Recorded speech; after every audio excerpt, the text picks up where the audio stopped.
Hey guys, and welcome to today's video where I want to talk a little bit about is dropshipping dead and should you start a dropshipping business right now? So have fun with the video.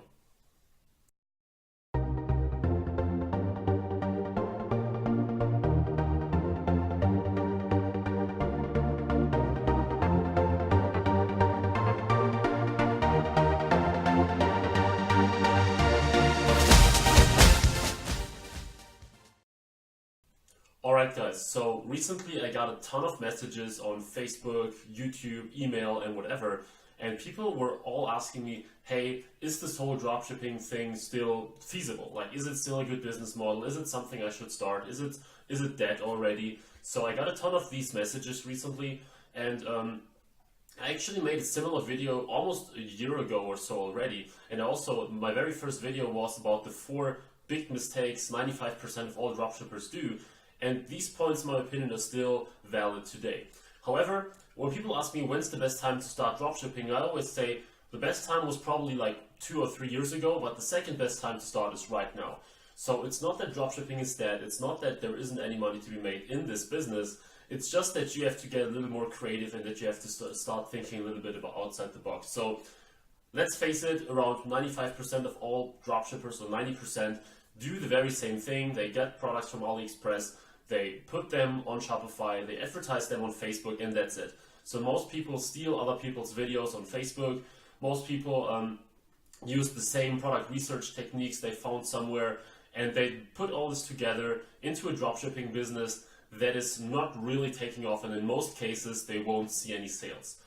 Now the thing here is that, of course, if all these people do the same thing, then it gets basically it's basically about who's the lucky guy who actually starts making sales. Because if 100 people use the same product research techniques, do the same advertising, all use AliExpress and so on and so forth, then it's not really, you cannot really say that if one of them gets successful that he was doing the right thing. It's basically, maybe he was lucky and got a winning product right away, maybe the others were just very unlucky with their choice or whatever. However, those that are getting very good sales have some things in common. For example, they are sourcing products from multiple sources.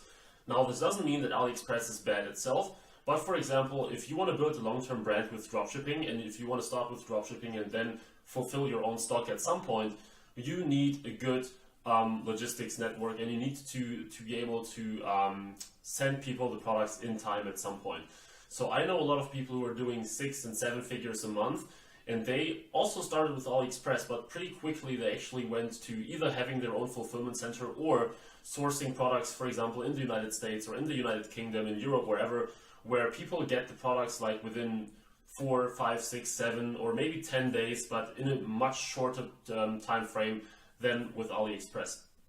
Plus, typically the product quality is better than if you source them on AliExpress. You can easily send samples to yourself because they arrive within a few days, and this in general helps these businesses to grow, and it helps them to actually make consistent sales, and especially to sell to their customers over and over again, because in an average dropshipping store people won't buy from you again if they have to wait like 30 days for their package, and then it's bad quality, and then they cannot easily get a refund and all these things. But they do it the very right way, and it's working very well. So if you want to start with dropshipping today, here are my few recommendations if you want to maximize your chances. First of all, don't see the structure of AliExpress, Facebook, Shopify, what all these people are doing as given. Like, for example, think of multiple sources. Whether it's multiple Chinese websites like Alibaba, DHgate, AliExpress, whatever, but also think about like your local suppliers. If you live in the United States, do some research about suppliers in the United States. You can find some really good ones there. They are, of course, a little more expensive than those from China, but again, the advantages are very, very big here. Second, don't always use Facebook ads only, no matter what. Like, most people think that the only way to advertise and market a dropshipping business is with Facebook. In fact, I have a lot of people, a lot of students, a lot of clients who are doing really, really well with Google AdWords. In fact, the success rate of those who are using Google AdWords tends to be higher than on Facebook, because it's typically a little easier to make your first sale. So if you want to get into this as well, check the description. There is a 40 pages free report that I made to help you guys with Google AdWords, as not too many people are talking about this. So make sure that you check it out. Like I said, it's free and in the description. And excuse me.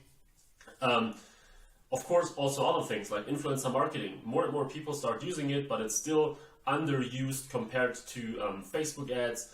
You can use completely different advertising platforms. Some use things like Twitter, some use things like Pinterest. You know, there are so many things that you can do outside of Facebook. Of course, every person can be found on Facebook, but the thing is that it's not always the cheapest and the best option to reach this person on Facebook compared to other platforms, because you have to think about it. All these e-commerce businesses, dropshippers, and other advertisers are fighting for these same people on Facebook.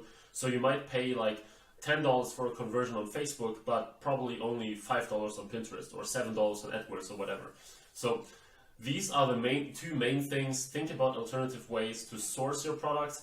Think about alternative ways to advertise your products. And of course, last but not least, be creative in general. Like, think about certain special promotions. Think about how you could probably like entertain your customers or get them in. Think about some cool giveaways. Think about joint venture partners that could help you advertise your store. So basically say, hey, I want to sell these products, and then think how to advertise them and how to market them, instead of saying, okay, I want to use Facebook. Now, what's the product that I want to bring on Facebook? This is, in my opinion, the wrong way, because you shouldn't see Facebook ads and AliExpress and all these things as given. You should start with, hey, I want to make a cool online store, then come up with some cool products that you think could be very, very successful, and then think about on how and where you could market them correctly. So if you take all these things into consideration, if you remember them, then definitely now is a great way to start with dropshipping, with e-commerce in general, and it's definitely not that. So make sure that you think about all these aspects that I just named.